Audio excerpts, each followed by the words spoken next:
Bonjour, je suis Marjorie Barrivilla, technicienne en documentation au CCSR et je vais vous présenter aujourd'hui une fonctionnalité du logiciel Koa. Je vais partager mon écran, comme ça sera fait. J'ai toujours du mal à retrouver. Là. Donc je vais partager mon écran. Là, mon écran est partagé. Donc dans votre fenêtre de VIA, actuellement vous devriez voir VIA parce que là je suis encore sur VIA. Je vais faire une petite présentation peut-être juste de la documentation qui est en ligne et après on va commencer à vous présenter les nouveautés. Donc si vous voulez m'interrompre, et vous pouvez marquer un message dans le clavardage. Et si jamais je ne vois pas votre question, cliquez sur votre main en haut à gauche, puis comme ça je vais m'arrêter et je viendrai voir parce que dans l'écran partagé, c'est possible que je ne vois pas forcément vos questions, même si je me le suis mis dans mon œil droit, ça devrait m'indiquer qu'il y a une question. Je vois Alexandre, tu es connecté, parfait, Alexandre est là aussi pour poursuivre. Donc peut-être qu'Alexandre, tu verras des questions dans le clavardage que moi je ne vois pas, tu pourras toujours m'interrompre, pas de problème. Bonjour Roselyne, bonjour aux nouvelles personnes qui viennent se connecter pendant que je parlais. Donc mon écran est partagé, si vous ne voyez pas mon écran partagé, faites-moi signe. Je vais juste prendre quelques secondes, on va dire, pour vous...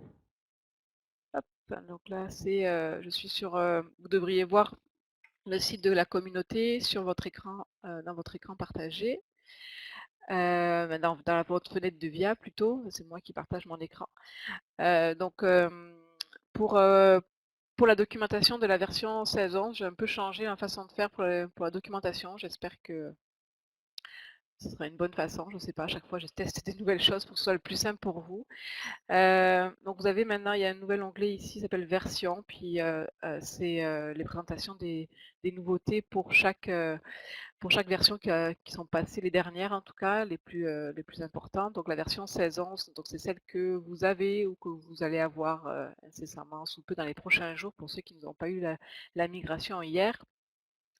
Donc il y a une page ici qui va vous amener directement à la liste de toutes les nouveautés pour tous les modules.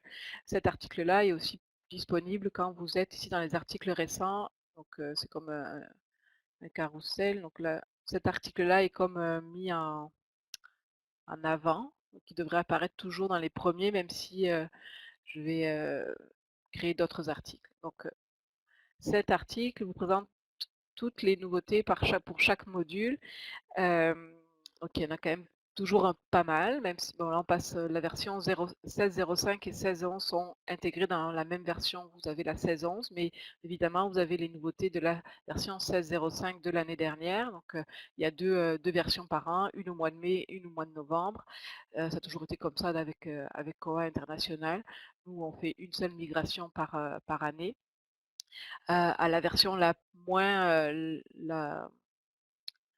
moins proche. Dans le fond, là, il y a une version 17.05 qui est sortie, mais nous, on ne migre pas à cette version-là, on migre toujours une version avant pour éviter trop de problèmes. Donc, la documentation se présente ici. J'ai mis un lien vers les je me suis servi d'un site, site aux États-Unis, une compagnie, Bywater, qui fait la même chose un peu que Illibro, par exemple, si on devrait comparer. Et donc, ils font beaucoup de documentation en anglais, évidemment. Donc, je me base souvent de leur documentation internet qui est vraiment bien faite et complète et qui synthétise pas mal les informations. Donc là, je me suis basée là-dessus pour y voir la version en anglais, mais je me suis quand même pas mal basée là-dessus pour présenter les nouveautés de ces deux versions-là. Ça m'a avancé du travail. Et puis pour chaque point, soit je mets un lien vers la documentation internationale en français car elle existe, parce qu'il y a un document international en français pour les nouveautés, et il y a aussi la documentation en anglais. Donc j'essaye, c'est sûr que c'est toujours en cours parce que je n'ai pas encore fini de faire la documentation, mais en tout cas pour les nouveautés que je vous présente ce matin, quand on regarde dans le module acquisition, tout est à peu près fait en lien. Pourquoi il y a deux pavés? Parce que ces nouveautés-là concernent les premières, la version la version 16.05, donc les premières, puis ça c'est ce qui est dans la version 16.11, donc il y en a un peu moins que la version 16.05. Et puis les liens, soit ça vous amène vers une capture d'écran. Des fois, ça suffit de vous montrer une capture d'écran et pas besoin d'avoir un article particulier pour expliquer juste qu'il y a une nouvelle chose qui apparaît dans le module acquisition. Ou alors, il y a vraiment un article, donc vous allez être renvoyé vers, le lien va vous envoyer vers un article avec une documentation plus complète à ce moment-là. Voilà, c'était juste pour vous montrer ça. N'hésitez pas à la consulter, puis elle va être mise à jour quand même dans les prochains jours également. Donc si tout est correct, je vais remettre ma... Hop, j'en ai pas besoin pour la présentation de ce matin. Je me suis juste mis une liste à droite. Donc j'ai peut-être des nouvelles personnes qui sont connectées depuis... j'ai partagé mon écran. Donc on va commencer. Je vais faire ma présentation sur une instance de développement. Avec les données c'est la dernière base de données qui avait été chargée, c'est celle du Vieux-Montréal. Donc vous allez voir peut-être des choses qui concernent le Vieux-Montréal, mais c'est une instance de test. Donc pour ces nouveautés de la version 16.11, j'en ai parlé dans les courriels que j'ai envoyés aux pilotes, mais la principale nouveauté, même si ce n'est pas vraiment une nouveauté de la version 16.11 parce que c'était un outil qui existait déjà mais qu'on n'utilisait pas, mais là on est obligé d'utiliser et de ne plus utiliser notre outil à nous, c'était pour la gestion des taxes, donc les TPS TVQ. Au début de Koa, c'était à l'époque Libéo qui avait créé un module pour que on puisse gérer les deux taxes, vu qu'à l'international, la plupart du temps, il y a une seule taxe qui est appliquée, mais au Québec, on en a deux. Mais que ce soit en Europe, en tout cas, tout ce que je connais en France ou aux États-Unis, il n'y a souvent qu'une seule taxe et pas deux. Donc, on avait besoin, nous, d'un développement pour qu'on puisse appliquer soit l'une, soit l'autre, ou les deux. Sauf que là, avec la version 16.11, il y a eu beaucoup de modifications dans la base de données au niveau des champs de la table des acquisitions. Il y a eu des nouveaux champs justement par rapport aux taxes à l'outil international et notre module ne s'appliquait plus du tout. Et comme c'était impossible qu'on ait de l'aide de l'international sur un outil qui est utilisé seulement au Québec, c'était trop précis pour que ce soit accepté par l'international, trop local. Donc on l'a abandonné et puis on fait en sorte d'utiliser maintenant l'outil international pour la gestion des taxes. Donc la plupart vous l'utilisez, ou en tout cas vous l'utilisiez, ou pas du tout. Mais je vais prendre un moment pour présenter cet outil qui est pas nouveau, mais que vous devez utiliser maintenant si vous voulez appliquer les taxes lors de vos commandes. Donc la documentation pour ça, elle n'est pas forcément dans les nouveautés acquisition, mais elle est dans le petit pavé du début de la documentation qui s'appelle important. C'est pour le calcul des taxes TPS, TVQ, donc dans le module acquisition. Donc c'est un article qui est assez complet. Donc la première chose à faire, en fait, si vous voulez appliquer vos taxes dans Koa, ça ne se passe plus au niveau du type de document, et ça se passe encore un peu dans la fiche du fournisseur, mais c'est plus dans le type de document où on va dire si on veut appliquer la TPS et la TVQ. On va voir c'est dans la fiche du fournisseur essentiellement et dans une préférence système où on va définir les taux de taxes qu'on voudrait pouvoir utiliser. Donc dans la préférence système GIST, si vous cherchez, je ne sais pas si on doit dire GIST, en tout cas, si vous cherchez GIST ou même taxe, je pense que vous tomberez dessus si jamais vous ne vous souvenez plus de la préférence système. C'est dans l'onglet aussi acquisition. Donc si vous êtes dans les préférences système, dans l'onglet acquisition, vous allez tomber sur cette préférence système qui permet de gérer d'inscrire plusieurs taux de taxes. Donc, si vous ne voulez pas du tout appliquer des taxes, ne jamais vous soucier des taxes et de mettre des prix soit avec taxes ou pas de taxes, mais en tout cas ne pas gérer ce problème-là ce problème, c'est pas vraiment un problème, mais de gérer les taux de taxes, vous avez à laisser la préférence système vide et puis ça va rester comme vous faisiez avant finalement si vous n'utilisez pas les taxes avec les types de documents. Donc là, j'en ai inscrit plusieurs. Il faut faire attention à marquer pour l'instant, il n'y a que 4 décimales qui est accepté dans la base de données. Donc, pour appliquer un 5%, donc par exemple, c'est la TPS qui est à 5, je ne sais jamais. Je confonds tout le temps et c'est pas quelque chose qui est ancré en moi. Donc, hem, pour le 5 ben, on va mettre, un taux finalement et pas un pourcentage, donc 0,05 pour pouvoir appliquer un 5. Pour l'autre taxe, il faut arrondir au 4e décimal. Après, ce taux-là, finalement, c'est un ajout des 2 taxes TPS, TVQ. Si on veut appliquer les 2 taxes, ben, on va utiliser ce taux-là de 14,99.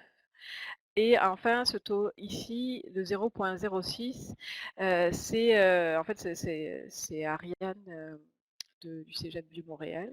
J'oublie ton nom de famille, Ariane, et excuse-moi si tu m'écoutes. Qui m'a donné ce taux-là si vous voulez appliquer automatiquement le remboursement de la taxe auquel vous avez droit. Donc moi, le remboursement de la taxe, c'est aussi quelque chose qui est un peu complexe pour moi. Dans quel cas vous avez droit au remboursement, dans quel cas vous ne l'avez pas, selon vos achats, quel type de document. Mais il y a un document, un fichier Excel qu'Ariane m'a fourni pour essayer de comprendre. Et ce document-là est dans la documentation. Vous pourrez aller le télécharger. C'est un fichier Excel qui va vous permettre de comprendre comment on est arrivé en fait à ce taux-là de 0,06 si vous voulez l'appliquer en tenant compte du remboursement de taxes auquel vous avez droit. Donc là, vous pouvez inscrire autant de taux de taxes que vous voulez. Ces taux-là vont apparaître dans un menu déroulant et à chaque commande, vous allez choisir quel taux de taxe vous voulez appliquer. On va voir que ces taux de taxes-là apparaissent également dans la fiche du fournisseur parce que moi, je vais vous conseiller, si vous voulez utiliser ce système-là des taxes, de choisir un taux par défaut dans votre fiche de fournisseur, en sachant que si jamais ce n'est pas le taux que vous voulez appliquer au final, il y aura quand même un taux qui sera appliqué. Ça permet d'aller plus vite peut-être, puisqu'il y aura un taux déjà par défaut intégré dans la fiche du fournisseur. Donc ça, c'est le premier paramètre à faire, c'est dans la préférence système, si vous voulez pouvoir appliquer un taux lors de votre commande dans le module acquisition. Ça va pour ça? Pas de question sur la préférence système. Donc ces taux ici qui sont inscrits, on va les retrouver dans la fiche de fournisseur. Donc là, je vais revenir dans mon fournisseur. Là, c'est un fournisseur, j'avais fait exprès de le modifier. Donc j'en avais créé plusieurs sur l'instance, donc c'est sûr qu'il a un nom, pas de fournisseur, mais ça me permet de m'y retrouver. Donc dans la fiche du fournisseur, il n'y a rien de nouveau au niveau des champs, des nouveaux champs. Il y a juste une chose qu'on verra tantôt, c'est au niveau des contacts, on va pouvoir envoyer un courriel directement au fournisseur. Le panier finalement directement par courriel au fournisseur, on le verra tantôt, c'est une nouveauté. Mais sinon, dans le paramètre pour les commandes, avant, donc la version 16.11, vous aviez quelque chose à paramétrer pour la TPS et la TVQ. Donc ces champs-là n'apparaissent plus, mais il y a d'autres champs qu'il va falloir peut-être paramétrer selon ce que vous voulez appliquer. Donc comme je vous le disais, ici on va retrouver dans le menu déroulant les taux de taxes qu'on a inscrits dans la préférence système. Donc on peut avoir un taux à 0 parce que même si on veut peut-être des fois appliquer un taux, des fois on veut appliquer aucune taxe. Donc moi je l'ai marqué, je ne l'ai pas précisé, dans la préférence système, il y avait un taux à 0 parce que si jamais on ne veut jamais appliquer de taxe pour un document en particulier, on va pouvoir le choisir dans le menu déroulant et pas être obligé de choisir une des 4 taxes. Donc on peut toujours choisir un taux à 0. Et là, par défaut, je vais choisir dans la fiche du fournisseur un taux. Ce taux-là va se positionner automatiquement quand je vais créer une commande. Ça peut permettre, si vous savez que dans ce fournisseur-là, vous avez droit à un remboursement de taxes et que c'est toujours, il s'applique sur la TPS et la TVQ, ben, ce taux-là, vous pouvez le mettre automatiquement dans la fiche du fournisseur et vous n'en soucierez plus finalement quand vous avez créé vos commandes. Mais vous pouvez mettre un taux de taxe à 0 par défaut et c'est à vous après de choisir à chaque fois quel taux vous voulez appliquer. Donc soit le 5 donc on va dire la TPS, mais peut-être que je me trompe, soit la TVQ, soit TPS TVQ en même temps ou celui avec le remboursement déjà inclus. Donc là, je vais laisser sur 6,94. Ensuite, il y a ces deux paramètres-là qui sont à prendre en compte selon comment vous voulez vous inscrivez vos montants au moment de la commande. par défaut, ça va être coché «Ne comprend pas les taxes». Toutes vos fiches de fournisseurs vont être comme ça, parce que c'est pas une nouveauté de la 16 ça a été déjà là, bien avant, je ne sais pas depuis quelle version, mais ces champs-là étaient toujours là et c'était par défaut «Ne comprend pas les taxes». Ça veut dire que quand vous inscrivez un montant, est-ce que, vous prenez parti que ce montant-là, il comprend déjà les taxes ou vous voulez que ça soit calculé par le système en choisissant un taux? Je Donc soit vous choisissez «Ne comprend pas les taxes», ce qui est par défaut, ou alors si vous marquez «taxes inclus», c'est-à-dire que le montant que vous allez inscrire, pour vous, il est déjà taxes incluses. Et on peut différencier quand vous mettez un montant «Ne comprend pas les taxes» au moment de la commande, mais que le prix que vous allez, inscrire vous-même, à la facture, il y aura la taxe incluse automatiquement dans ce prix-là. Je vais vous montrer tantôt les différences et puis j'avais dans la documentation encore, il y a des captures d'écran qui vous présentent les différentes, possibilités.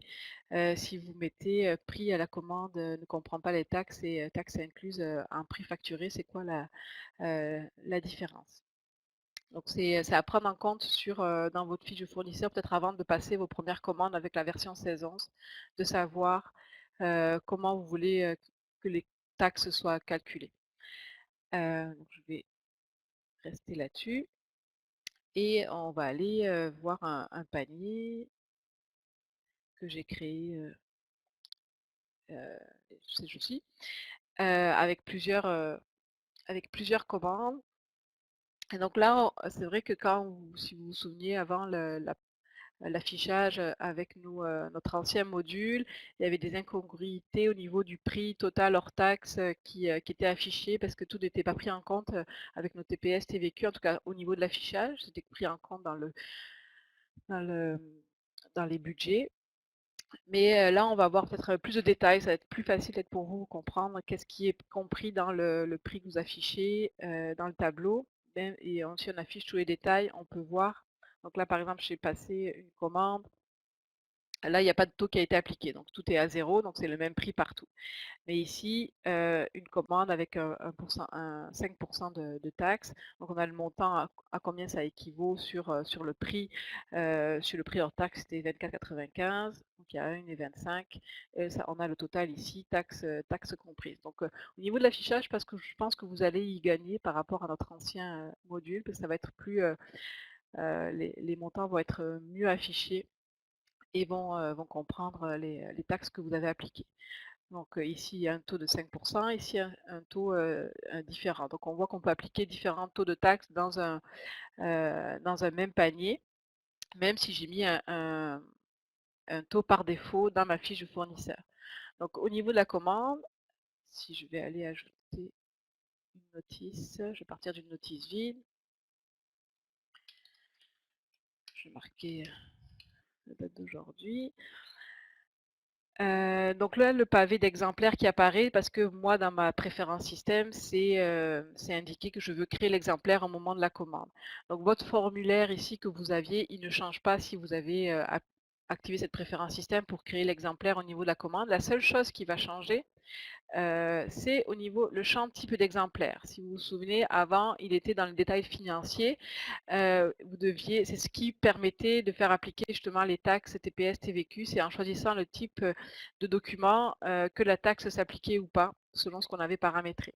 Là, du coup, comme on a abandonné notre développement, on récupère ce qui est de l'international. Et donc, à l'international, c'est le champ type d'exemplaire qui va se retrouver dans la fiche des exemplaires, ce qui est plus logique parce que si on veut commander un exemplaire, le même titre mais qui existe en livre et en DVD. Bon, c'est peut-être pas le bon exemple parce que c'est pas la même notice, mais vous pourriez avoir plusieurs types de documents différents dans votre commande, choisir pour chaque exemplaire. J'ai oublié ce matin pour ceux qui ont migré hier, d'aller voir vos grilles de catalogage, comment elles sont paramétrées. Je vais mettre une note. Mais si vous ne voyez pas le champ type exemplaire dans votre grille ici, c'est parce qu'il est peut-être caché.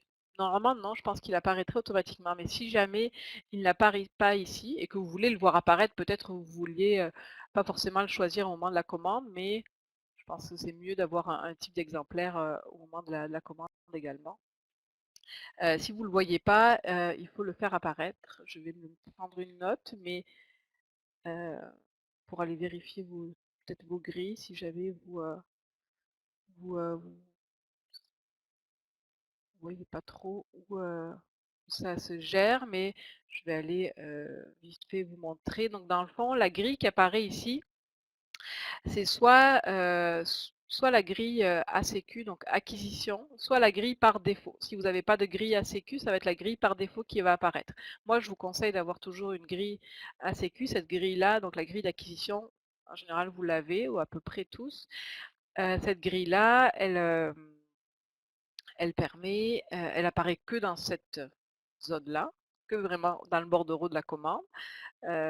À part si vous choisissez de créer une notice avec ce bordereau-là, mais en général, on l'utilise vraiment que pour le bordereau de commande et elle permet de réduire peut-être l'affichage des zones. On n'a pas besoin de mettre certaines informations dans cet exemplaire-là, on veut juste le mettre en commande. Donc c'est dans la grille ACQ, si vous avez une grille d'acquisition, qu'il va falloir aller vérifier si jamais le type de document, donc le $Y dans le fond n'apparaît pas dans votre fiche d'exemplaire au moment de l'acquisition. C'est parce qu'avec la nouvelle version, il a comme déplacé il n'est plus dans les détails financiers. Donc si vous voulez aller vérifier dans la grille ACQ, dans la zone 952, donc la zone 952 c'est pour les exemplaires, il faut que ce soit coché au niveau, mais peut-être que ça vous connaissez déjà, mais je le montre quand même. Il faut que ce soit coché éditeur pour pouvoir l'avoir. Opaque intranet, ça c'est le format marque, mais éditeur c'est important. Là on voit qu'il y a une valeur par défaut. Donc ça, la valeur par défaut c'est livre pour que ça c'est un choix, ça dépend, chaque instance vous allez choisir, vous faites le choix ou pas de rajouter une valeur par défaut. C'est-à-dire que par défaut, quand vous créez une commande, il va se positionner automatiquement sur le type de document livre, parce que peut-être que c'est le document que vous commandez le plus souvent. Donc ça évite d'aller chercher dans le menu déroulant. Donc si vous voulez mettre une valeur par défaut. Ici, c'est le code du type de document qui existe dans votre administration. C'est peut-être hors propos par rapport aux nouveautés du module acquisition, parce que ce n'est pas du tout une nouveauté. Mais là, comme je le vois, je vous en parle. Si jamais vous voulez mettre une valeur par défaut dans le type d'exemplaire, il faut inscrire le code du type de document pour qu'il se positionne automatiquement sur votre livre ici. Ça peut être pareil pour ce champ-là de la localisation, puisque là, c'est positionné directement sur collection générale. Et donc, c'est-à-dire qu'on a mis dans la valeur par défaut le code de la localisation. Et pareil pour le statut exclu du prêt, pour directement ne pas avoir à choisir en commande lorsqu'on crée la commande. Donc ça, c'est la nouveauté. Pour le pavé exemplaire, vous allez avoir le type d'exemplaire que vous pouvez choisir au niveau de l'exemplaire. Je reviendrai après sur l'ajout de plusieurs exemplaires, c'est une nouveauté de la version 16.11, mais là on va s'attarder plus aux détails financiers pour finir pour la TPS et la TVQ. Donc je vais rajouter un exemplaire, j'ai rien mis de particulier dans mon exemplaire, donc il en faut au moins un pour passer la commande. On va sélectionner un poste budgétaire. Le prix fournisseur, donc ça c'est le prix que vous fournit votre fournisseur. Là, le taux de taxe, comme on l'a défini dans la fiche du fournisseur, il s'est positionné directement sur 6,94, mais on peut toujours le changer si jamais, pour cette commande-là, on voudrait appliquer seulement pas de taxe ou une des autres 4 taxes. Là, je laisse à 6,99. Donc là, le prix se recopie finalement dans le champ-là, mais à la différence de ce que vous aviez avant, pour l'instant, le coût réel, lui, va se remplir lorsqu'on va réceptionner. Mais là, on voit qu'il est marqué taxe exclue. Donc la taxe n'est pas encore calculée sur le prix fournisseur. À la commande, ne vous étonnez pas si, même si vous changez le taux, il n'y a rien qui se modifie dans les autres champs. C'est normal, c'est la façon de faire afficher en tout cas, le module international est comme ça, alors qu'avant, nous, on avait le prix se changeait automatiquement à la commande, on pouvait voir le prix avec la taxe. Nous, c'est quand on va enregistrer on va sauvegarder la commande que vous allez pouvoir voir le montant à calculer avec la taxe. Donc je vais on va mettre avec les 2 par exemple. Donc là, le montant ne change pas, mais j'ai quand même appliqué un taux de taxe de 14,99, donc on va dire la TPS et la TVQ ensemble. Donc je vais sauvegarder.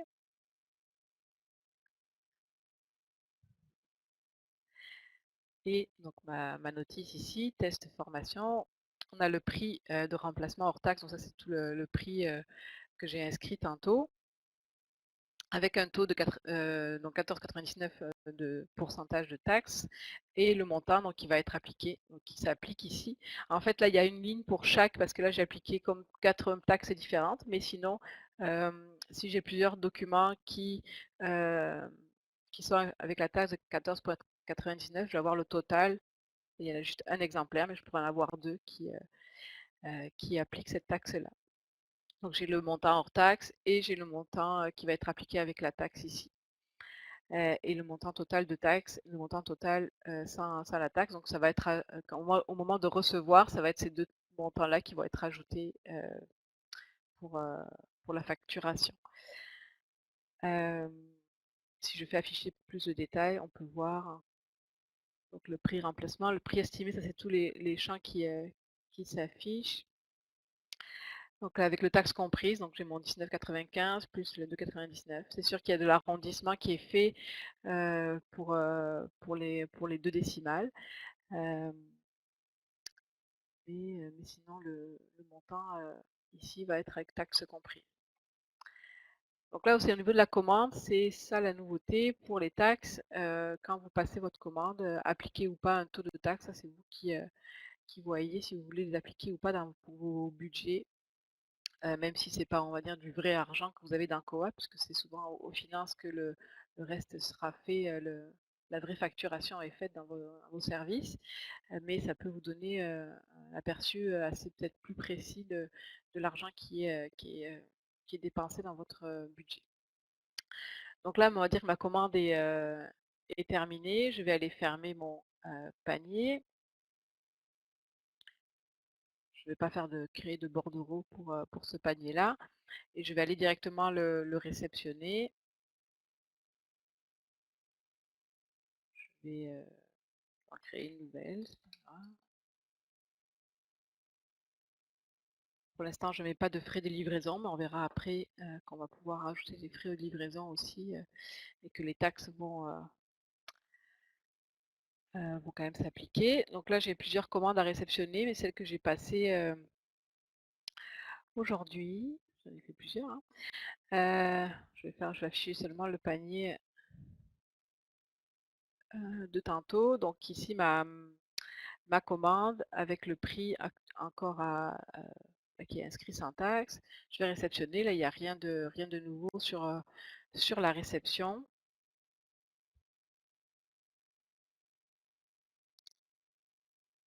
On va attendre.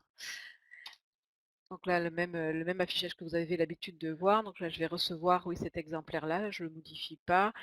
Quantité reçue. Là, le taux de taxe que j'avais appliqué à la commande s'est positionné directement sur le bon taux. Mais encore une fois, je pourrais décider de changer au moment de la facturation, mais je ne crois pas que ça se fait, en tout cas pas à ma connaissance. Mais si vous vouliez changer votre taux de taxe, vous pourriez.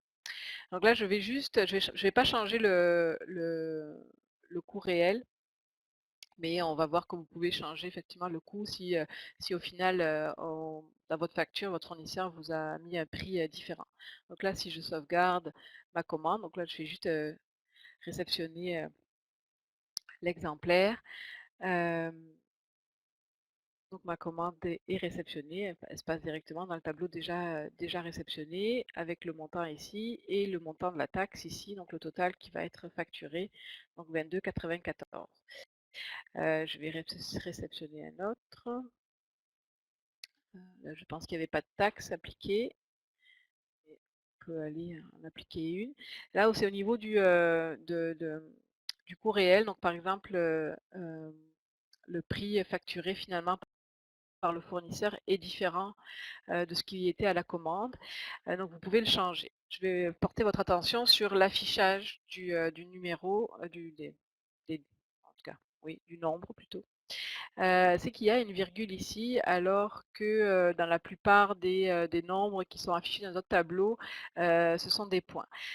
Donc c'est juste qu'il faut, mais non, c'est même pas des points, c'est des virgules qui sont affichées un peu partout. C'est moi qui vous dis que c'est des points, mais c'est des virgules. Ça vient avec une préférence système sur l'affichage des nombres dans le module acquisition. Je vais juste revenir sur mon panier pour vous montrer, parce qu'on ne fait pas forcément attention, mais vous voyez ici, les nombres sont avec des virgules. Donc ça, c'est l'affichage qui est régi par une préférence système qui est dans le module aussi, dans les préférences système du module acquisition. Cette préférence ici pour le format, de la devise. Donc afficher les devises dans le format suivant. Ça a toujours été positionné par défaut, je pense, sur, cet affichage-là. Et puis là, je ne l'ai pas changé parce que c'est ce que vous avez actuellement en général sur vos instances, à part que vous l'ayez modifié, mais par défaut, c'était sur un affichage plutôt, c'est marqué FR, mais plutôt peut-être, bon, c'est peut-être plus en France, mais je pense que c'est peut-être européen, quoique là, je vois qu'il y a une nouvelle préférence pour, CH, je pense que c'est la Suisse. Je ne sais plus le code, mais peut-être. Donc un affichage avec une virgule pour les décimales, à comparer à l'affichage américain qui va être un point pour les décimales et une virgule pour séparer j'ai toujours pas trouvé le bon terme, les milles, je pense qu'il peut-être qu'il y a un autre terme, mais les milliers. Donc ça c'est un affichage plutôt américain ou États-Unis en tout cas. Ici l'affichage plutôt français. Donc c'est pour ça qu'on a des nombres à virgule. Oui, des nombres à virgule avec des décimales à virgule, dans notre affichage dans le module, COA. Sauf que, ben, je ne sais pas si vous avez la même habitude que moi, mais moi quand j'écris un nombre, j'utilise toujours le point. Alors du coup, comme on a choisi un affichage avec virgule dans les préférences système, et si on écrit un montant ici, si je marque 25,55 parce que moi j'ai l'habitude, mais c'est peut-être pas une bonne habitude, d'écrire les nombres avec un point. Le système, lui, va pas comprendre ce qu'on va lui dire, parce que là, on met un point alors qu'il, lui, il attend une virgule, vu qu'on est à un affichage virgule. Donc si je marque cet affichage-là, ça va créer un problème et vous allez avoir des zéros qui vont être ajoutés alors que vous ne voulez pas. Donc si vous devez changer ce nombre-là, en fait, il faut respecter en fait, l'affichage que lui, il attend, parce que c'était inscrit comme ça avant de le modifier, donc c'était un nombre à virgule. Avec décimales. Donc si vous avez un chiffre entier, vous pouvez l'écrire comme ça va fonctionner, pas besoin de marquer les 00. Si vous avez un nombre avec une décimale à inscrire, mais il va falloir le mettre avec une virgule et pas avec un point, sinon ça va mal être interprété. Donc en tout cas c'est ça pour l'instant. Je ne sais pas si on va avoir trouvé une solution pour peu importe si vous mettez un point ou une virgule. Maintenant, si vous préférez, vous êtes plus habitué avec des points, que ce soit au niveau de l'écriture de votre nombre ou l'affichage, vous pouvez changer la préférence système. Je pense que l'équipe du Vieux-Montréal, c'est ce qu'ils ont fait finalement. Ils ont adopté un affichage US, en tout cas pour les États-Unis ou en Amérique complète, avec un point pour les décimales et une virgule pour les milliers.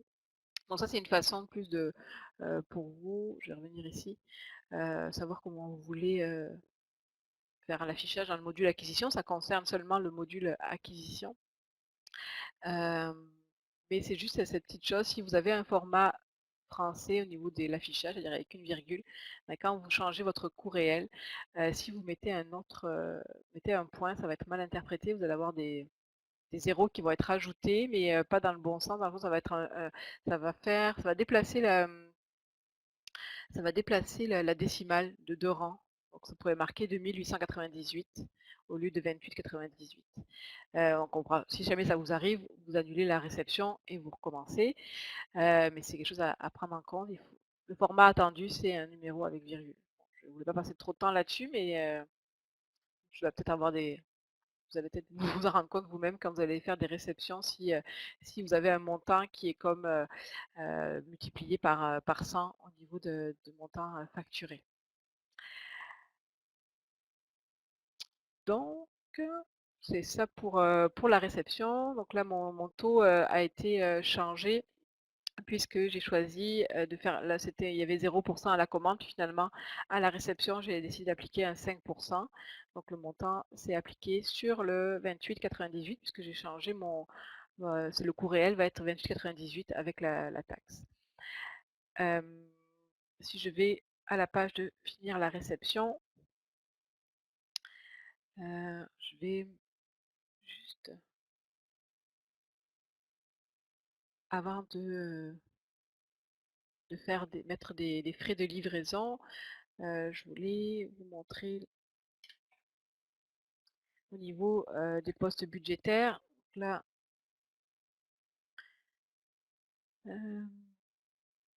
est-ce que j'avais pris le travail social? Ah oui, non, c'est là. Je les ai reçus. Ils sont ici. Les montants qui ont été facturés, mais vous remarquez que c'est les montants sans en tout cas, le montant qui apparaît ici, 73,88. Si je me place ici dans la page d'acquisition, il y a un montant qui est de 79,57. Donc vous voyez, c'est pas le même montant. C'est parce que pour l'instant, il y a un problème au niveau du calcul des taxes dans cet affichage-là. Dans le dépensé, on va avoir le montant sans les taxes. Et ici, on va avoir le montant avec les taxes.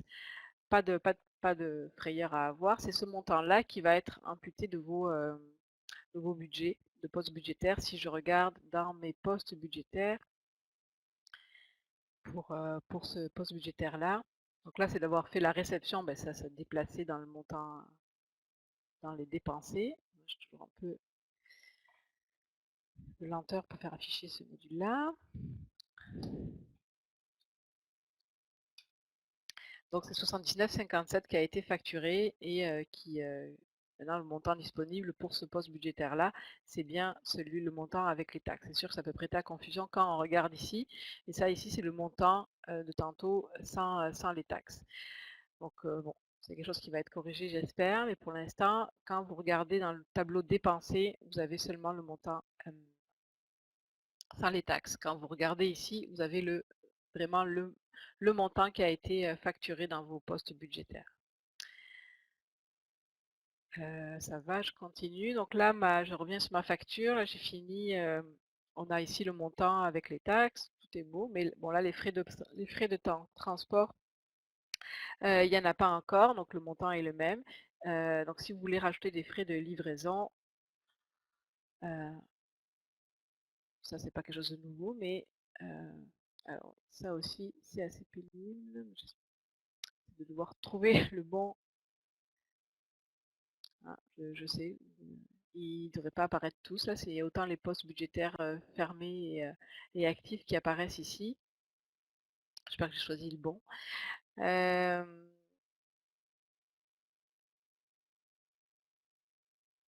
Donc là, je rajoute mes frais de livraison, mais qui ne se rajoutent pas. Si, ils se sont rajoutés, pardon. Ici, les frais de livraison total plus frais de transport. C'est pas très explicite, hein, mais ils sont bien rajoutés ici.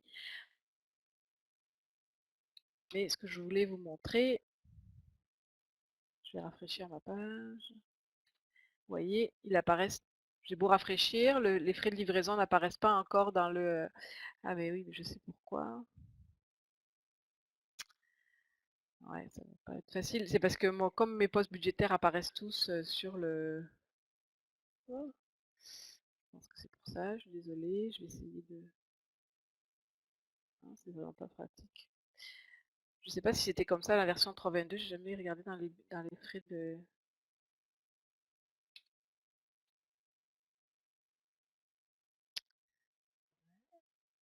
Je vais peut-être passer du temps là-dessus, mais j'espère que vous n'avez pas beaucoup de frais de livraison à mettre dans vos postes budgétaires, parce que ça va pas être facile pour retrouver le bon. Ah là là. Là, ils s'appellent tous pareils, donc c'est pour ça que j'avais pas. J'ai du mal à repérer lequel est le bon. Bon, vous allez me faire confiance, hein, mais les frais, je pense que je l'avais ajouté ailleurs. Peut-être que je le trouve quand j'ai fait d'autres tests.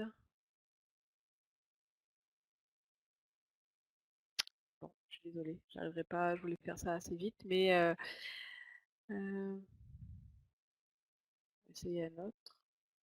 Pour montrer que les frais de livraison se rajoutent, mais je vais pas avoir ah oui, je sais, c'est vrai que j'ai heu, bon, c'est mon nouveau budget parce que j'avais fermé le budget, pour fermer l'année financière, voir s'il y avait rien qui avait changé avec la version 16-11. Du coup, je retrouve pas mes dernières commandes que j'avais fait. Bon, je vais en essayer un autre, mais si je trouve pas le bon, de travail social pour vous montrer les frais. Ah, oh, je suis tombée dessus. Donc là, c'est les frais de transport qui ont été rajoutés donc pour la facture formation. Donc c'est cette facture ici. Donc les 10 pour le poste budgétaire, budget de livraison. Les 10 ont bien été rajoutés dans le montant dépensé ici. Est-ce que vous avez des questions? J'essaie de voir qu'est-ce que j'aurais oublié euh, pour le TPS TVQ. Pour les taxes, je vous invite à aller voir la documentation en ligne sur le site avec les différentes choses que je vous ai indiquées au niveau du paramétrage, au niveau des virgules, ce qu'il y a à prendre en compte. Vous devriez quand même trouver pas mal d'informations. Est-ce que vous avez des questions sur la taxe? Il est déjà à 11h moins 20. Je suis déjà passé, je n'ai pas présenté qu'une nouveauté. Et encore, c'est pas vraiment une nouveauté.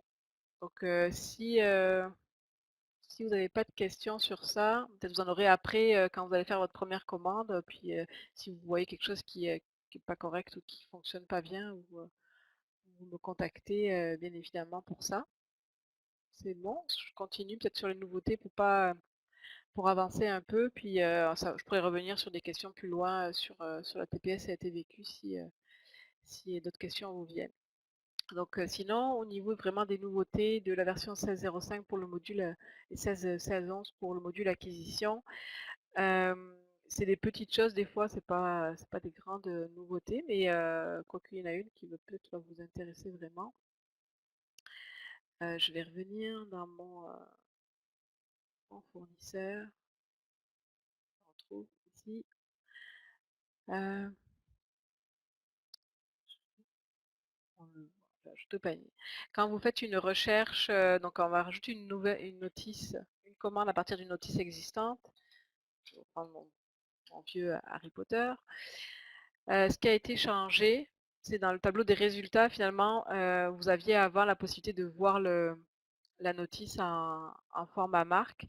Mais si vous voulez, ce qui a été rajouté, c'est le lien finalement ici, c'est rien d'extraordinaire, mais en tout cas, ça peut peut-être si vous voulez confirmer que c'est bien cette notice-là, ça va vous renvoyer vers le catalogue finalement, vers la notice. Donc avant, il y avait seulement le titre et vous aviez la possibilité de voir le format marque au complet, mais là, vous allez pouvoir aller accéder à la notice dans le menu catalogage. Peut-être ça va vous aider à être sûr que c'est cette notice-là que vous voulez commander. C'est sûr quand vous faites une recherche au numéro de notice, vous êtes sûr de ne pas vous tromper. Mais là, ça permet, si vous faites une recherche par titre, de pouvoir aller peut-être consulter la notice avant de faire la commande. Donc ça, c'est juste une petite chose. Ce que je vous disais tantôt, donc c'est au niveau de la commande. Je vais aller prendre une pour voir le formulaire. Ce que je vous disais, au niveau du pavé d'exemplaires, la possibilité de rajouter plusieurs exemplaires. Donc ça peut être intéressant parce que à chaque fois, il fallait comme cliquer sur ajout exemplaire, ajout exemplaire, ajout exemplaire pour la même chose. Par exemple, quand vous aviez 10 dictionnaires à, à commander. Donc là, vous avez la possibilité en fait de rajouter plusieurs exemplaires. C'est sûr qu'ils vont prendre tous la même valeur de votre premier, dans le fond ici, formulaire. Sauf pour le code barre qui est comme un champ unique, mais en général à la commande on ne met pas le code barre, mais vous allez avoir une petite mention quand vous allez cliquer ici. Donc ajout de plusieurs exemplaires, un nouveau champ apparaît, puis là vous pouvez inscrire, je vais en commander 7 par exemple. Donc là une mention, attention les champs contenus dans la préférence système Unique Item Field ne seront pas copiés. Donc cette préférence système là, on peut aller la voir, même si en général, vous devez tous avoir cette information-là, c'est-à-dire le barcode ici. Il faut que je vois pourquoi c'est pas traduit, mais il y a encore des problèmes de traduction encore dans la version. On marche sur l'instance de test, peut-être pour ça. Donc cette préférence système, c'est pour indiquer que le code barre est un code barre unique. Il ne faut pas qu'il soit doublé. Ça permet d'avoir de ne pas avoir d'erreurs de code barre. Donc quand vous créez un exemplaire, le champ code barre, c'est le champ qui est repéré avec le système, voir s'il est vraiment unique au niveau de l'exemplaire. Donc c'est pour ça qu'on a la mention ici. Que finalement, quand vous allez créer cet exemplaire, le champ code barre, lui, va rester vide parce que on ne peut pas avoir 7 fois le même code barre. Donc là, je peux rajouter combien je veux d'exemplaires. Je clique sur Ajouter. Donc là, il va traiter. C'est sûr que ça peut prendre un certain temps selon si vous en mettez, d'ajouter 7 ou 25. Et donc là, les 7 exemplaires se sont rajoutés. Donc ça permet d'éviter de faire 7 clics pour ajouter l'exemplaire comme vous deviez le faire avant. Donc là, ils ont tous pris la même, évidemment, les mêmes informations de votre formulaire avant de cliquer sur Ajoute plusieurs exemplaires. Si vous vouliez qu'il soit d'autres informations, vous pouviez le rajouter avant de cliquer sur Ajoute plusieurs exemplaires. Donc ça, c'est une des nouveautés de la version 16.11. Et ça fonctionne évidemment quand on crée l'exemplaire au moment de la commande. Je vais finir ma commande pour vous montrer que les exemplaires vont bien être créés. J'enregistre la commande. Je peux aller voir ma notice Harry Potter et l'enfant maudit. Et donc là, mes 7 exemplaires qui ont été créés au moment de la commande, avec donc le même statut exclu du prêt en commande. Voilà pour ça. Pas de questions. Je continue si jamais. N'hésitez pas à m'interrompre. Je réfléchis parce que toutes mes nouveautés sont listées, pas forcément par ordre priorité, mais je vais en passer à une autre qui concerne les suggestions. Donc peut-être vous n'avez pas ce problème-là, peut-être dans les cégep, mais en tout cas vous pourriez maintenant limiter le nombre de suggestions pour un utilisateur. Je sais que ça avait été, je pense, demandé par l'équipe de Valleyfield, parce qu'ils sont en municipal, donc peut-être qu'il y a plus de personnes qui font des suggestions et des fois, peut-être c'était trop pour certaines personnes. Donc, il y a une nouvelle préférence système. Je vais aller vous la montrer directement dans le module, mais sinon, si vous cherchez suggestion, vous allez la trouver. Puis, dans l'onglet acquisition, ah non, je pense que c'est dans l'OPAC parce que justement, ça concerne les gens en fait finalement à l'OPAC pour leur limiter le nombre de suggestions qu'ils peuvent faire. Donc, c'est ça, c'est dans l'onglet OPAC des préférences système dans la politique. Vous pouvez limiter. Donc là, je l'ai mis à 1 pour vous montrer pour le test, pour vous montrer à quoi ça ressemble une fois à l'OPAC qu'on a déjà fait sa première. Ça. Je vais me loguer. Je suis en anglais, je vais aller passer en français. Donc mes suggestions d'achat, je pense que j'en avais déjà une. Donc c'est pour ça, vous avez atteint un limite de suggestions que vous pouvez faire en ce moment. Hein. Lorsque la bibliothèque aura traité ces suggestions, vous pourrez en faire d'autres. Donc là, comme la statut est en demande, je ne peux pas créer une nouvelle suggestion parce que c'est limité à 1. Si je vais dans le accepter la suggestion, ah oui, parce que je suis sur un autre site, je pense que je l'avais créé. On va juste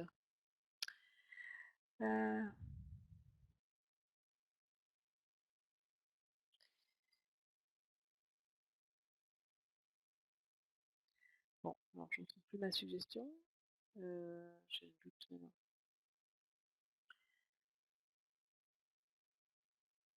Ça se voit que je ne viens pas souvent. Chercher le site. Bon.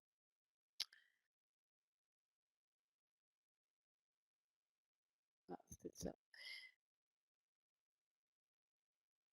Bon, ben là, pourquoi ma suggestion n'apparaît pas, je ne sais pas. Bizarre. Hein. C'est parce que l'instance de test, la cache n'était pas mise à jour. Bon, bah là du coup je peux pas. Attendez. J'essaie de ne pas vous perdre. Je vais marquer 2, comme ça je vais pouvoir au moins en créer normalement une autre à l'opaque. Puisque là, ça va être. Là, j'ai plus le message vu que ma limite est à 2. Euh,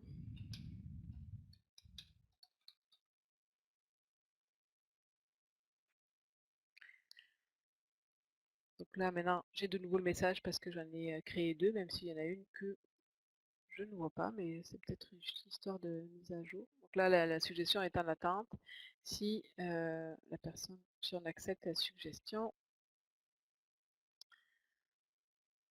donc elle est acceptée, normalement je vais pouvoir de nouveau en faire une autre. Donc une fois que la suggestion est acceptée, ben, le compteur repart en tout cas. Il y en a au moins une qui a été enlevée de mon compteur sur les 2, donc je peux encore en faire une. Donc si jamais vous vouliez limiter un peu le nombre de suggestions que les utilisateurs peuvent vous faire, si vous en aviez trop, là vous allez pouvoir le paramétrer avec la préférence système. Pas de questions là-dessus, je continue. Au niveau, je reviens sur les factures, donc vous voyez, il n'y a vraiment pas de constant dans mes présentations, mais quand vous allez créer une facture, si ce qu'on ne pouvait pas faire avant, je vais partir d'ici, ça va pas être. Essayez de modifier, en fait, si on se trompait, je vais passer par ici. Si vous vous trompiez au niveau du titre de la facture, parce qu'avant c'était un champ qui était grisé une fois que vous aviez créé une facture, donc si vous vous trompez ou si vous avez une coquille dans le numéro de facture, vous ne pouvez pas le modifier. Là, c'est un champ qui est toujours obligatoire, mais qui est modifiable. Donc, si je peux modifier, même si elle a été créée et qu'il y a eu déjà des réceptions sur cette facture-là, je peux changer le nom de le numéro. Ça dépend si vous mettez un numéro de facture ou si vous mettez un nom. C'est vrai que dans ma documentation, je marquais possibilité de modifier le numéro de facture, mais en fait, c'est possibilité de modifier le champ en fait, de la référence fournisseur. Donc c'est le nom de la facture qui est un champ obligatoire, mais que vous pouvez modifier si, si vous avez fait une coquille. C'est quelque chose qui ne pouvait pas être modifié auparavant. Ah oui, Barfloat, ça je ne l'ai pas montré tantôt, mais c'est juste une question d'affichage. C'est pas ça que je voulais faire. Je vais voir un panier qui était déjà existant. C'est juste le bandeau ici qui est flottant, donc ça c'est nouveau, ça peut vous aider peut-être quand vous avez un panier avec beaucoup de commandes, ça va vous permettre de le bandeau avec les boutons d'action bouge, donc ça vous évite des fois de remonter tout en haut si vous aviez si vous avez un panier avec une trentaine de commandes. Si vous avez, là on peut les afficher 20 à chaque fois, mais si vous avez toutes les commandes affichées, ça permet peut-être de naviguer plus facilement, plus rapidement.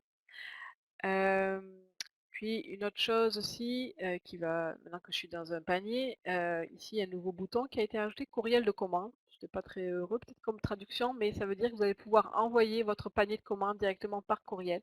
Alors avant, vous aviez le choix soit de créer un bon de commande PDF, donc au moment de la fermeture du panier, un PDF qui se crée mais qui n'est pas paramétrable. Donc la plupart, je sais que vous utilisez l'export au format CSV du panier, donc qui est un profil en fait que vous pouvez que vous gérez dans les profils CSV.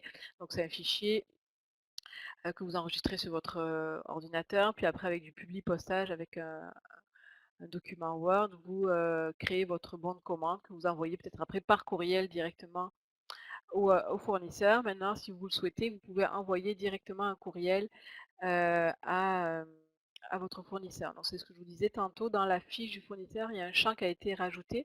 Alors quand vous avez migré à la version 16.11, ce- cette case ici ne va pas être cochée par défaut. Donc ça va rester comme si vous étiez avant par rapport au contact que vous avez dans votre fiche du fournisseur. Si ces 4-là a été coché. La nouvelle option ici ne va pas être cochée par défaut quand vous allez avoir la version 16.11. Si vous voulez envoyer un courriel, je vais faire le test avec ce panier-là. Si vous voulez envoyer un courriel, le panier par courriel, il va falloir venir cocher, en fait, contacter lors de la commande. Ça, c'est pour envoyer le panier par courriel à votre fournisseur, ou en tout cas à un des contacts de votre fournisseur. Il faut que ce soit coché ici. Donc là, je vais cocher et je vais enregistrer. Donc ce courriel qui va être envoyé, il se paramètre un peu comme tous les courriels qui s'envoient d'un COA dans la section des outils. Donc dans les notifications et tickets. Donc il y en a de plus en plus, hein, des notifications et tickets. Donc il faut trouver, mais quand vous cherchez ici dans la deuxième colonne, ça concerne acquisition. Mais là c'est order en fait acquisition ou accorder. Là c'est encore en anglais, mais je ne l'ai pas modifié sur vos instances. Ça va être sûrement comme ça que ça va s'afficher quand vous allez migrer à la version 16.11, mais on va pouvoir vous allez pouvoir le traduire. Dans la documentation qui est sur le site, je vous ai mis un code en français de base, en tout cas pour débuter. Donc il va falloir aller modifier ce courriel-là si vous voulez l'envoyer. C'est un peu comme toutes les notifications. Donc là, je peux marquer, ça c'est juste pour ce nom-là, c'est pour le retrouver moi dans la liste. Puis là, le sujet du message vraiment qui va être envoyé à votre fournisseur. Donc vous pouvez marquer commande, bibliothèque, Cégep Vieux-Montréal par exemple. En tout cas, un sujet, ça c'est votre fournisseur qui va recevoir ce courriel-là. Donc dans le sujet du message, c'est vous qui voyez ce que vous voulez indiquer. Par défaut, donc c'est ça le code qui va être affiché pour ce courriel-là. Donc là, il va aller chercher les informations du fournisseur. Et donc là, il y a le texte, mais comme je vous disais, alors je peux aller copier ce que j'ai mis dans la documentation. Je ne suis pas, j'ai pas vraiment détaillé trop ce courriel-là, mais vous pourriez le mettre différemment. Le tout, c'est que cette ligne-là soit conservée.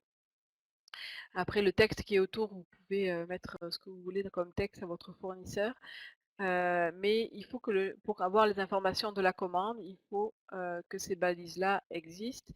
Après, à l'intérieur, vous pouvez marquer aussi différemment. Si vous ne voulez pas mettre le titre, mais marquer la quantité, elle est marquée, je pense.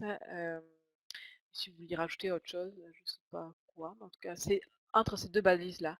Donc pour ajouter des champs, si vous n'êtes pas habitué aux notifications, au paramétrage des notifications, ici sur le côté, vous avez plusieurs champs qui correspondent aux champs qui sont dans la base de données.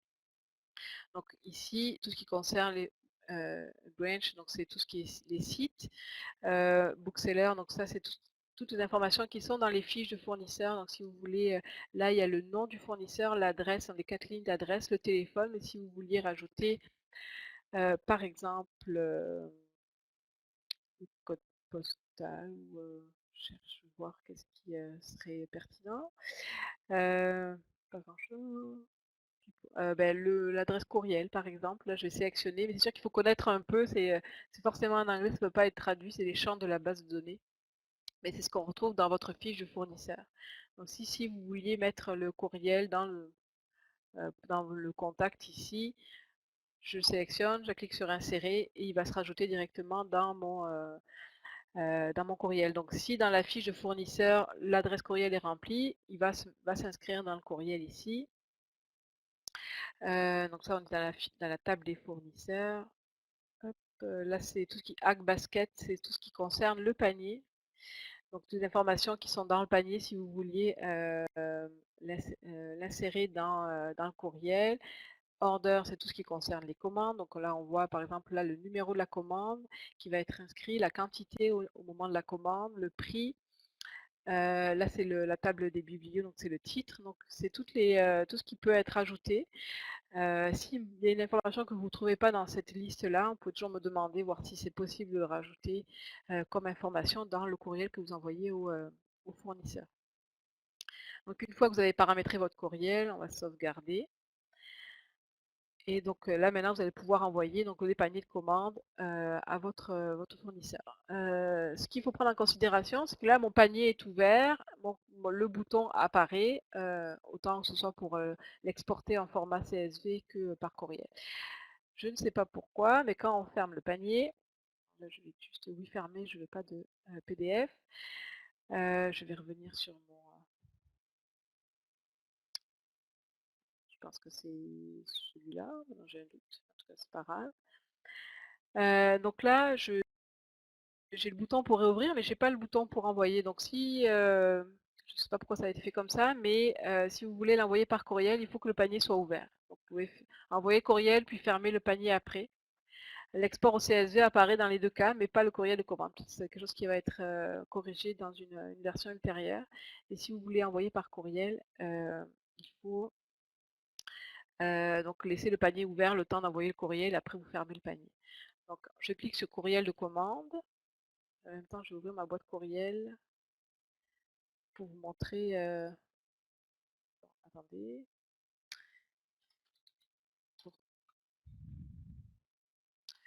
Je pensais que j'avais mis une adresse courriel dans la fiche. Je n'étais pas enregistré tantôt. Si.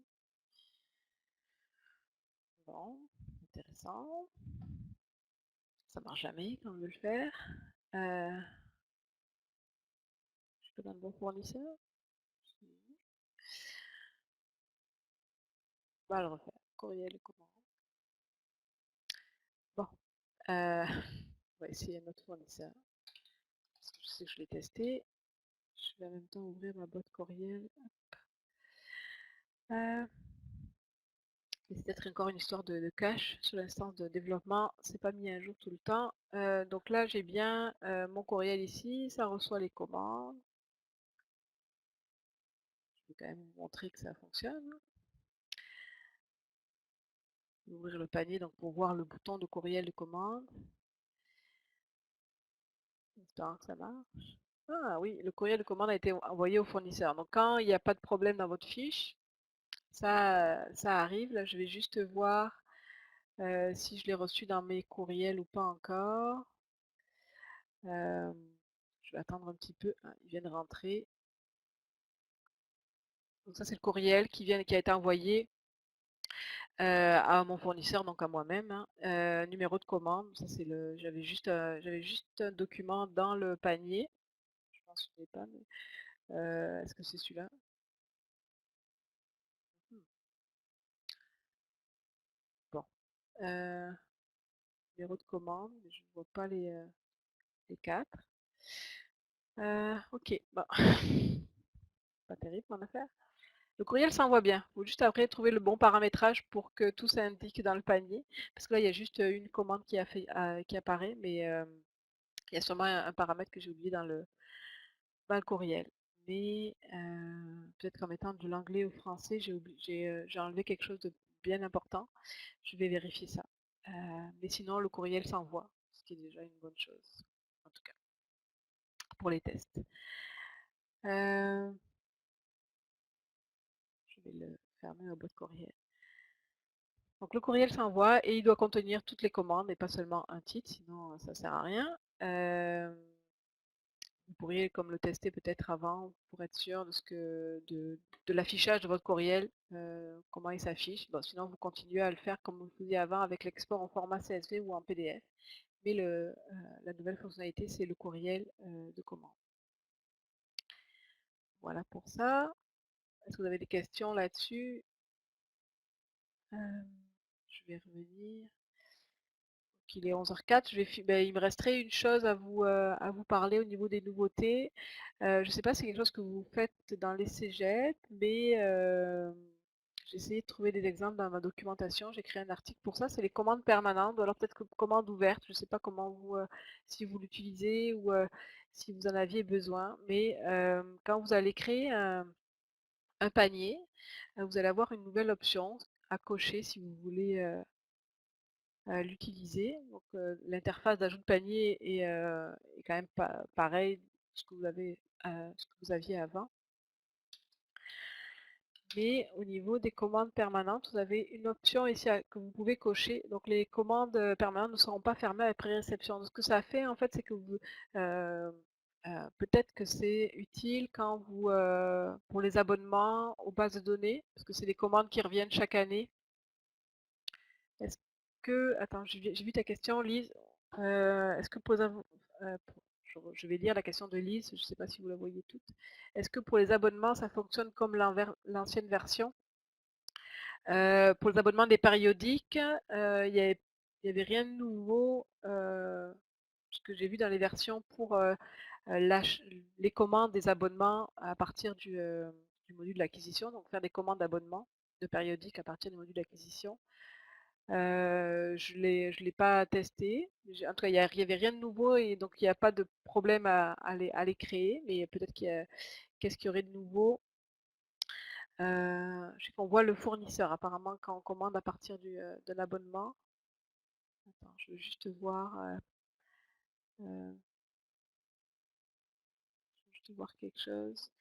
Dans le tableau des commandes, quand on passe une commande pour un abonnement à partir du module d'acquisition, on a une colonne avec le nom du fournisseur, mais sinon ça devrait fonctionner comme l'ancienne version. Peut-être ce sera à tester, Lise, si tu l'utilisais avant.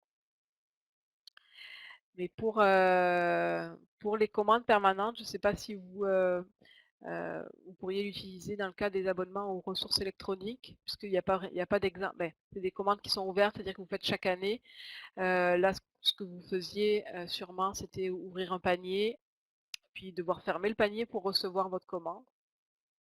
Et ainsi de suite chaque année. Là, avec les commandes permanentes, si on coche ici, finalement, on n'aura plus l'option de fermer un panier, mais on va quand même pouvoir recevoir, même si le panier est ouvert, parce que ce sont des commandes ouvertes finalement ou permanentes. Je ne sais pas c'est quoi le bon terme pour vous, ce que vous utilisez le plus, et si vous allez en avoir besoin. Mais là, j'ai coché l'option quand j'ai créé mon panier. Donc là, j'ai l'information que oui, c'est un panier de commandes permanentes. Donc là, je rajoute ma notice si je prends l'exemple de l'achat d'une ressource en ligne. Donc comme c'est une commande permanente, il n'y a pas d'exemplaire parce que c'est ça, c'est plus pour utiliser pour je pense, des choses qui sont en ligne. Parce que le fait de devoir cocher commande permanente, même si ma préférence système est activée pour créer un exemplaire au moment de la commande, il n'y a pas d'exemplaire qui se crée. Donc c'est vraiment quelque chose plus pour quelque chose de pas physique. Je ne sais pas comment l'expliquer. Mais vous n'allez pas avoir le pavé pour acheter des exemplaires. Donc c'est si je cherche cinéma, donc j'ai mon abonnement, on va mettre de taxes.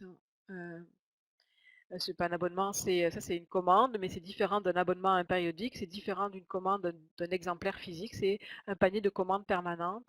Donc il n'y a pas d'exemplaire qui est créé. Donc dans ma notice ressources en ligne que je viens de créer au moment de la commande, il n'y a pas d'exemplaire qui a été créé, même si ma préférence système était positionnée à créer un exemplaire au moment de la commande.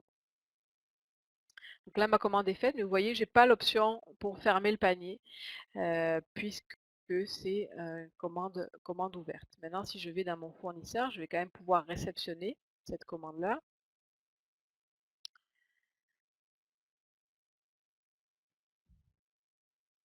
Je vais prendre une facture qui est déjà existante. Euh,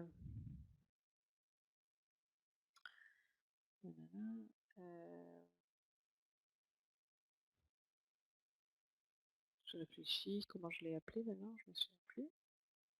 C'est celle-là, ressources en ligne, pardon. Donc ma commande, elle est là. Je vais la réceptionner. Je n'ai toujours pas de pavé d'exemplaire parce qu'il n'y a pas d'exemplaire qui va être reçu. Mais il faut que je marque quand même une quantité. J'ai quand même une commande à recevoir. Donc la quantité reçue, c'est la commande qui est reçue. Il faut plus le prendre dans ce sens. Parce que si je laisse à 0, il n'y a rien qui va se passer. Ça va toujours être dans les commandes à réceptionner. Donc là, qu'est-ce qui s'est passé? Ma ressource en ligne est toujours là finalement, puisque comme c'est une commande ouverte, mais je vais pouvoir continuer à réceptionner au fil des années peut-être, au fil des mois, quand c'est une commande d'abonnement. peut-être vous trouverez un meilleur exemple que moi. Mais dans le tableau déjà réceptionné, ma commande a été quand même réceptionnée. Puis si je vais dans mon panier de départ, maintenant j'ai ma commande en fait initiale qui est reçue et une nouvelle en fait qui s'est créée parce que on prend le parti que j'en reçois une, mais il y en a une autre qui va être en cours. Donc à voir comment, si c'est quelque chose que vous allez utiliser, mais c'est dans le sens où un panier qui va rester toujours ouvert, vous allez continuer à recevoir. C'est peut-être pour comment on appelle ça? Les mises à jour? Quand les classeurs juridiques, les mises à jour, est-ce que ça pourrait rentrer dans ce genre de commande-là? Je ne sais pas. Vous trouvez peut-être un exemple plus pertinent. Euh, si jamais ce panier-là, vous voulez vraiment le fermer parce que vous avez terminé, euh, vous pouvez aller en modification de panier, puis décocher. Donc là, ce ne sera plus pris en compte comme une commande permanente. Et là, le bouton fermer va apparaître. Là, vous avez quand même une commande qui est toujours en cours par contre. Donc, je peux fermer ce panier-là. Donc, mon panier est fermé. Et si je vais dans la réception de colis, dans ma commande ici, ressources en ligne qui est toujours là, là je vais la réceptionner. Il reste une commande restante. Si je la reçois, là comme c'est plus un panier de commandes permanentes, je ne vais pas avoir de nouveau une ligne de commande en attente. Je vais avoir ma réception ici. Et dans mon panier, comme il a été fermé, il n'y a pas de nouvelle ligne qui s'est créée. Donc c'était au départ un panier de commandes permanentes, mais finalement ça s'est arrêté. Je suis allée modifier le panier, je l'ai changé pour un panier normal et ça reprend le cours normal des acquisitions. Est-ce que ça va pour cette nouveauté-là? Je ne sais pas si vous allez l'utiliser, mais c'est une nouvelle option qui est disponible. Euh, Lise, pour reprendre ta question, mais sinon on peut aller, je vais essayer, ajouter au panier. Il faudrait que d'abord je parte d'un fournisseur qui est dans les abonnements.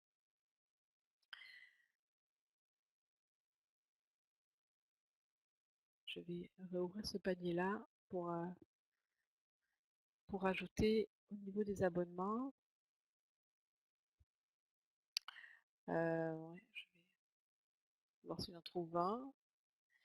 Donc là, j'ai cherché, j'ai fait tous les titres. Donc il y en a beaucoup, mais j'aurais pu chercher ben, par fournisseur. Remarque, ça aurait été très plus pertinent. Donc les abonnements qui sont dans le fournisseur EBSCO, dans mon module périodique. Donc là, je peux passer commande pour Carto, par exemple, j'ai bien le lien commande. Là, ici, par exemple, je ne peux pas être commandé parce que j'ai cherché EBSCO, mais il y a une autre fiche de fournisseur qui s'appelle IMA EBSCO. Et celui-là ne peut pas être commandé parce qu'on n'est pas dans la même, on part pas de la même fiche de fournisseur. Donc, c'est une prévention pour ne pas faire des commandes qui ne sont pas dans le même fournisseur. Donc, sinon, je pense qu'il n'y a rien de particulier, de nouveau pour, avec la version 16.11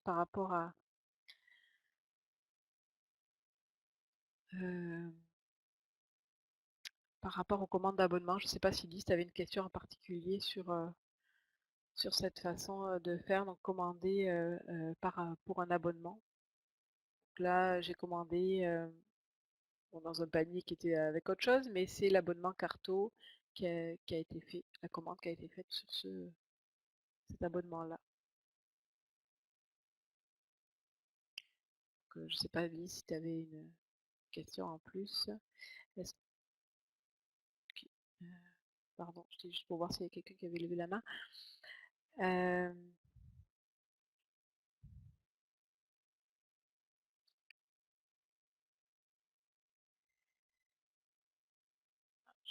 je veux juste réceptionner le Carto pour voir, mais normalement il n'y avait il y a rien de modifié par rapport à ce qui existait déjà, donc les commandes à partir d'un abonnement. Et si jamais il y a un problème, n'hésitez pas à m'en faire part. Euh, il est 11h15, là, j'aurais comme fini de présenter les nouveautés. Beh, il y a des nouveautés ici, mais je pense que c'est pas utilisé ou en tout cas où, j'ai encore un peu de mal à comprendre vraiment comment ça fonctionne. Donc il y a des comptes EDI, des messages EDI fax. C'est ce que je comprends bien, c'est une façon de communiquer entre un SIGB et un fournisseur. Donc pour pouvoir envoyer directement, par exemple sur un site comme Renaud Bré ou qui on peut faire des achats en ligne. Donc pour pouvoir envoyer directement des commandes sur un moyen de message Edifact, en tout cas où j'ai pas encore compris, mais si jamais ça vous parle plus et que oui, vous vouliez tester, vous attendiez ça avec impatience, je vais aller voir plus la documentation internationale qui est en anglais pour l'instant pour comprendre un peu plus et si vous en avez vraiment besoin.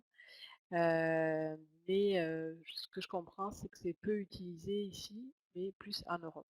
Mais vous allez quand même avoir ces outils-là qui vont être disponibles. Il y a rien pour le désactiver, mais il ne gêne pas plus que ça. C'est juste que vous allez avoir cet affichage ici de Edifax et des comptes EDI. Et pour ces trois outils sont en lien finalement. Donc, si ça vous parle et que vous avez besoin de le tester ou de l'essayer, j'ai mis en lien la documentation internationale sur le site de la communauté. Mais moi, réellement, je ne l'ai pas trop testé. Je n'ai pas encore vraiment compris quel serait le besoin pour vous finalement. Voilà, mais est-ce que vous avez des questions ou des remarques? Donc, comme je vous disais, la vidéo sera en ligne. J'ai pas fait de vidéo à proprement parler pour le module acquisition et j'ai pas eu besoin les captures d'écran étaient comme assez parlantes pour présenter les nouveautés quand j'avais besoin de faire une documentation plus complète, mais peut-être que je vais avoir besoin de présenter d'autres choses plus tard dans le module acquisition. Mais sinon, voilà pour les nouveautés. Donc, je ne sais pas si vous avez des questions ou des commentaires. Sinon, je vais arrêter la présentation ici cet après-midi. Si vous voulez, si vous pouvez, à 13h30, je vais présenter les nouveautés du module circulation. Voilà. Euh, alors, oui, Anne, je vois ta question. Est-ce que la vitesse du module acquisition sera revenue à la normale avec cette version? Ça devait être un peu amélioré. Je ne veux pas, je vais pas vous dire que c'est fantastique parce que ça ne serait pas la vérité. Mais en tout cas, bon, la page d'accueil qui fait afficher vos postes budgétaires, ça reste assez lent comme c'était avant qu'on change la nouvelle infra, parce que c'est l'affichage de tous vos postes budgétaires et donc ça fait un filtre sur tous vos postes budgétaires actifs. Donc, mais on a gagné quand même un peu de vitesse, je pense, au niveau du module en général dans vos actions. Ça devrait améliorer un peu, mais on travaille encore là-dessus. Mais il y a encore il y a un petit peu d'amélioration. J'espère que vous allez la remarquer. Euh, voilà. Mais écoutez, à bientôt, à cet après-midi pour ceux qui peuvent être là, ou sinon par courriel si vous avez des questions. Merci.